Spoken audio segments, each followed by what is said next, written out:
जीवन में याद रखने योग्य बातें। तुम्हारे द्वारा किसी प्राणी का कभी कुछ भी अनिष्ट हो जाए या उसे दुख पहुंच जाए तो इसके लिए बहुत ही पश्चाताप करो। यह ख्याल मत करो कि उसके भाग्य में तो दुख बदा ही था, मैं तो निमित्त मात्र हूँ। मैं निमित्त न बनता तो उसको कर्म का फल ही कैसे मिलता। उसके भाग्य से ही ऐसा हुआ है, मेरा इसमें क्या दोष है। उसके भाग्य में जो कुछ भी हो इससे तुम्हें मतलब नहीं। तुम्हारे लिए ईश्वर और शास्त्र की यही आज्ञा है कि तुम किसी का अनिष्ट ना करो। तुम किसी का बुरा करते हो तो अपराध करते हो और इसका दंड तुम्हें अवश्य भोगना पड़ेगा। उसे कर्मफल भुगताने के लिए ईश्वर आप ही कोई दूसरा निमित्त बनाते। तुमने निमित्त बनकर पाप का बोझ क्यों उठाया। याद रखो कि तुम्हें जब दूसरे के द्वारा जरा सा भी कष्ट मिलता है तब तुम्हें कितना दुख होता है, इसी प्रकार उसे भी होता है। इसीलिए कभी भूलकर भी किसी के अनिष्ट की भावना ही ना करो। ईश्वर से सदा यह प्रार्थना करो कि हे भगवान, मुझे ऐसी सद्बुद्धि दो जिससे मैं तुम्हारी सृष्टि में तुम्हारी किसी भी संतान का अनिष्ट करने या उसे दुख पहुंचाने में कारण न बनूं। सदैव सबकी सच्ची हित कामना करो और यथासाध्य सेवा करने की वृत्ति रखो।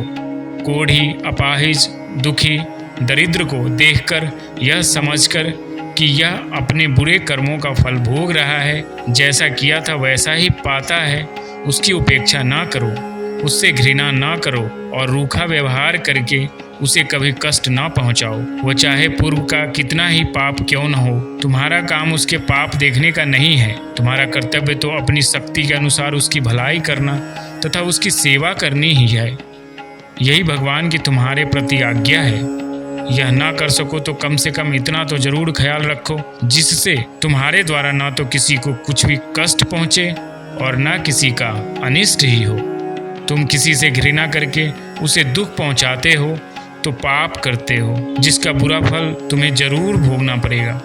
यदि कभी किसी जीव को तुम्हारे द्वारा कुछ भी कष्ट पहुँच जाए तो उससे क्षमा मांगो। अभिमान छोड़कर उसके सामने हाथ जोड़कर उससे दया भिक्षा चाहो। 1000 आदमियों के सामने भी अपना अपराध स्वीकार करने में संकोच ना करो। परिस्थिति बदल जाने पर भी अपनी बात ना बदलो। उसे सुख पहुंचाकर उसकी सेवा करके अपने प्रति उसके हृदय में सहानुभूति और प्रेम उत्पन्न कराओ। यह ख्याल मत करो कि कोई मेरा क्या कर सकता है, मैं सब तरह से बलवान हूँ, धन, विद्या, पद आदि के कारण बड़ा हूँ, वह कमजोर अशक्त मेरा क्या बिगाड़ सकेगा।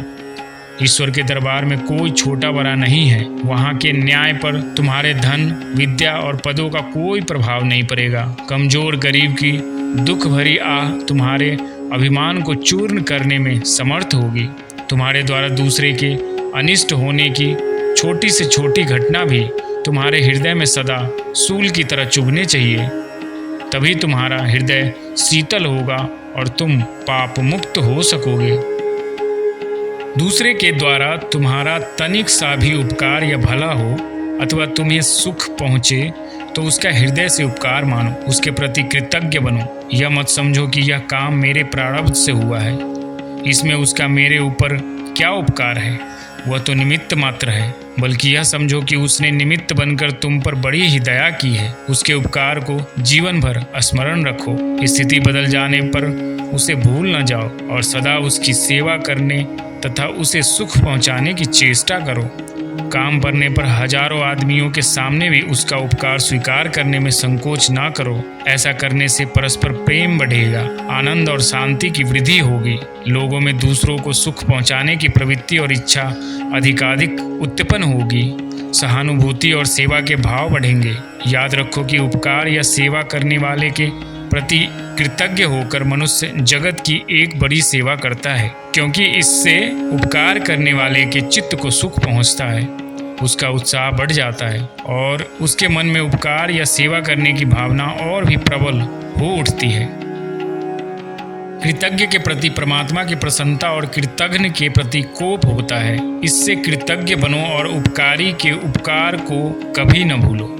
हमें जो दूसरों में दोष दिखाई देते हैं, इसका प्रधान कारण अक्सर हमारे चित्त की दूषित वृत्ति ही होती है।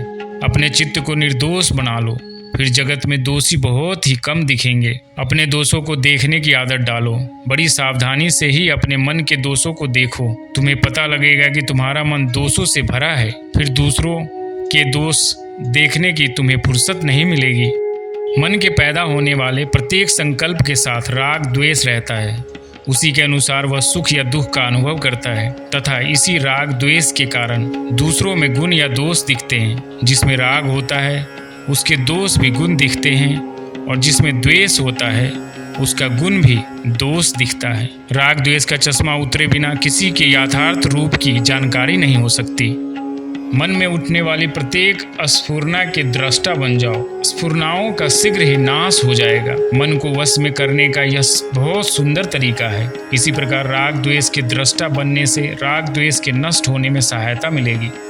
जीवन बहुत थोड़ा है। सबसे प्रेम पूर्वक हिल मिलकर चलो। सबसे अच्छा बर्ताव करो। अमृत का विस्तार कर जाओ। विष की बूंद भी कहीं न डालो। तुम्हारा प्रेम पूर्ण व्यवहार अमृत है और द्वेष पूर्ण व्यवहार ही विष है। घंटे भर के लिए भी कोई आदमी तुमसे मिले तो अपने प्रेम पूर्ण सरल व्यवहार से उसके हृदय में अमृत भर दो। सावधान रहो तुम्हारे पास से कोई विष न ले जाए। हृदय से विष को सर्वथा निकालकर अमृत भर लो और पद पद पर केवल वही अमृत वितरण करो। वर्ण, जाति, विद्या, धन या पद में बड़े हो इसीलिए अपने को बड़ा मत समझो।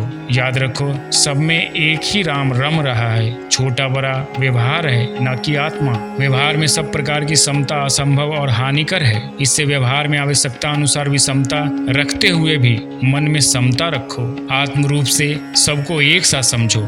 किसी को अपने से छोटा समझकर उससे घृणा न करो। न अपने में बड़प्पन का अभिमान ही आने दो। बड़ा वही है जो अपने को सबसे छोटा मानता है। यह मंत्र सदा स्मरण रखो। ईश्वर सदा सर्वदा तुम्हारे साथ हैं। इस बात को कभी न भूलो। ईश्वर को साथ जानने का भाव तुम्हें निर्भय और निष्पाप बनाने में बड़ा मददगार होगा। यह कल्पना नहीं है। सचमुच ही ईश्वर सदा सबके साथ है। ईश्वर के अस्तित्व पर विश्वास बढ़ाओ। जिस दिन ईश्वर की सत्ता का पूर्ण निश्चय हो जाएगा उस दिन तुम पाप रहित और ईश्वर के सम्मुख हुए बिना नहीं रह सकोगे। अपने को सदा बलवान, निरोग, शक्ति संपन्न और पवित्र बनाओ। ऐसा बनाने के लिए यह निश्चय करना होगा कि मैं वास्तव में ऐसा ही हूँ। असल में बात भी यही है। तुम शरीर नहीं आत्मा हो। आत्मा सदा ही बलवान, निरोग, शक्ति संपन्न और पवित्र है। देह को मैं मानने से ही निर्बलता, बीमारी, अशक्ति और अपवित्रता आती है। देह को मैं मानकर कभी अपने को बलवान, निरोग, शक्ति संपन्न और पवित्र मत समझो। यो समझोगे तो झूठा अभिमान बढ़ेगा क्योंकि देह में ये गुण है ही नहीं। देहाभिमान ही पाप है और यही सबसे बड़ी अपवित्रता है। या तो अपने को ईश्वर का पवित्र अभिन्न अंश आत्मा मानो या उस प्राणेश्वर प्रभु का दास मानो। आत्मा तो पवित्र और बलवान है ही। प्रभु का दास भी स्वामी की सत्ता से, मालिक के बल से मालिक के समान ही पवित्र और बलवान बन जाता है। ईश्वर की कभी सीमा न बांधो। वह अनिर्वचनीय है, साकार भी है, निराकार भी है तथा दोनों लक्षण से विलक्षण भी है। भक्त उसे जिस भाव से भजता है वह उसी भाव में प्रत्यक्ष है। यही तो ईश्वरत्व है। ईश्वर का स्वरूप या सृष्टि रचना के सिद्धांत का निर्णय करने के बखेरे में ना पड़कर श्रद्धा भक्ति पूर्वक किसी भी एक मार्ग को पकड़कर आगे बढ़ना शुरू कर दो। ज्यों ज्यों आगे बढ़ोगे रहस्य आप ही खुलता जाएगा। चलना शुरू ना कर व्यर्थ ही निर्णय में लगे रहोगे तो किसी न किसी के मत के आग्रही बनकर जीवन को लड़ाई झगड़े में ही व्यर्थ कर दोगे। तत्व की प्राप्ति शास्त्रार्थ से नहीं होती, गुरुदेव की सेवा और उनके बतलाए हुए मार्ग पर श्रद्धा पूर्वक चलने से ही होती है। भोगों में वैराग्य करो। वैराग्य के लिए 4 बातें आवश्यक है। जगत में रमणीयता, सुख, स्नेह और सत्ता का त्याग। परमात्मा में राग करो, उसमें ये 4 बातें पूर्ण है। इनका अनुभव करो। कुसंग से सदा बचना चाहिए और सत्संग का आश्रय लेना चाहिए।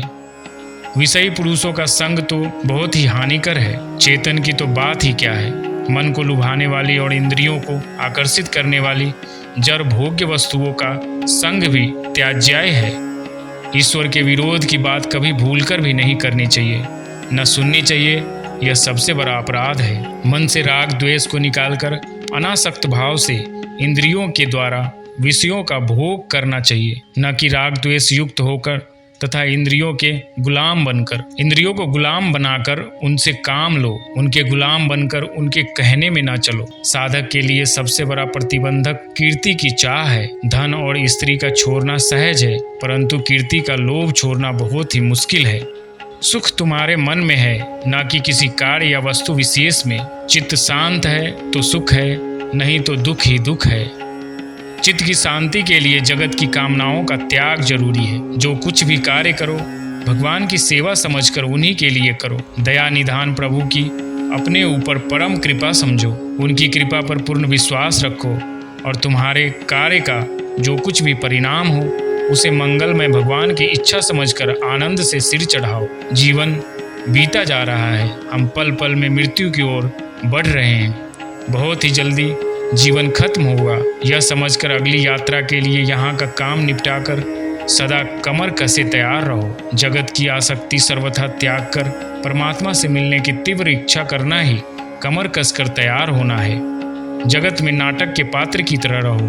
अपना पार्ट पूरा करने में कभी चूको मत और किसी भी पदार्थ को कभी अपना समझो मत।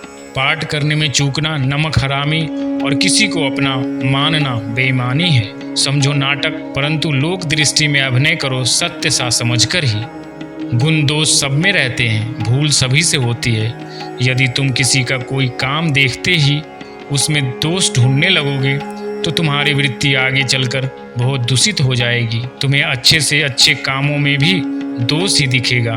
खुद जलोगे और दूसरों को जलाओगे।